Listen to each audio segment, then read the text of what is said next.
Hi, I am Dr. Vandana Punjabi, consultant dermatologist, cosmetologist and trichologist practicing in Mumbai. I would like to thank Mompreneur Circle for giving me this opportunity to speak to you about skincare regime in the monsoons. I remember when I was a young girl, I would often look around my home and see my three strong, beautiful and independent sisters, hoping that someday I would also be able to have a home full of such wonderful people. Today, I am the proud mother of three fantastic daughters. I have been raised and inspired by strong women all my life, and I hope to continue the cycle of love and support. So for all the women, here are some ways to keep your skin looking young, glowing and healthy. These days I'm doing video consultations and a lot of young people complain about their skin breaking out in the monsoons. They ask me, "Doc, my skin was so clear all this while and suddenly why all this? Which face wash should I use? Is it dandruff causing these issues? Should I use a moisturizer?" Then there are so many patients, both young and elderly, complaining of sudden fungal and bacterial infections. While the rains definitely give us respite from the heat, they do come with their own share of problems for your skin due to increased humidity levels. So let's see what skincare regime we can follow for healthy skin in the monsoons. The most important step is cleansing. Even though we are at home, we sweat while cooking, cleaning and exercising.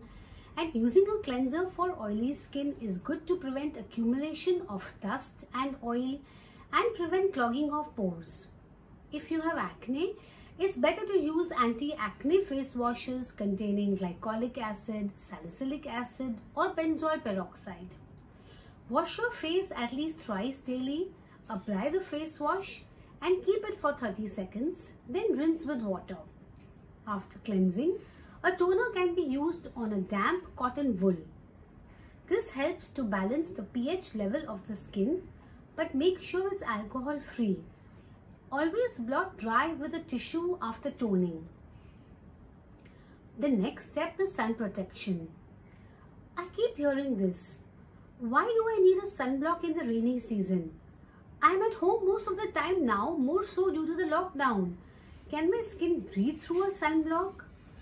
I know we are indoors, but UV rays penetrate through windows and we are constantly exposed to the blue light coming from our smartphones, LEDs and laptops. 90% of our skin damage is from these UV rays and blue light, which is not visible. We must apply a sunblock daily and our skin will thank us in the future.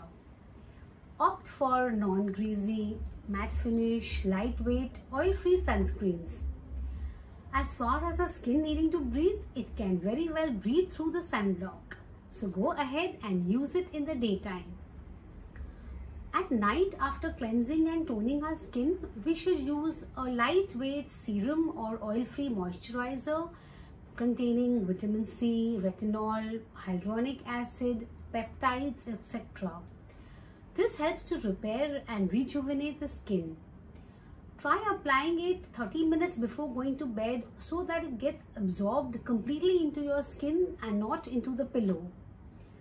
A night cream should be a part of every woman's routine to retain firmness, elasticity and clarify your skin. Apply the night cream in light circular strokes and never forget applying it on the neck. Exfoliating your skin with a gentle scrub once or twice weekly helps to get rid of dead skin cells and piled up dirt. It increases blood circulation and helps to achieve radiant, clear and youthful skin.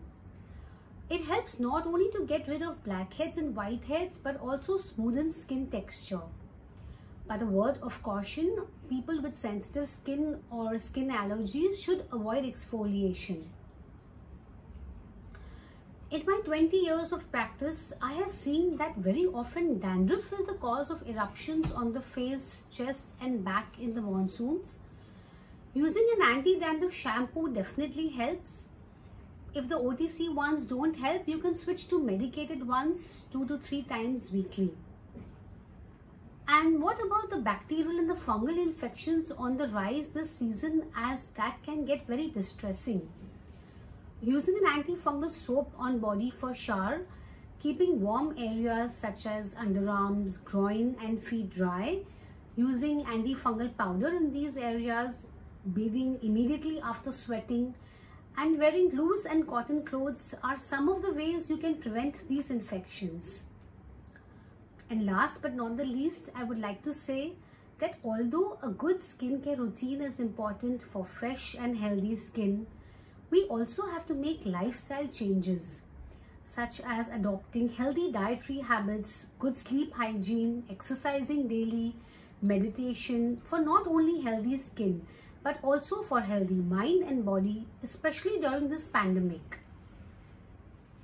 Being confined to our homes during lockdown may tempt us to skip our skincare routine. But don't forget that your skin matters as much as you.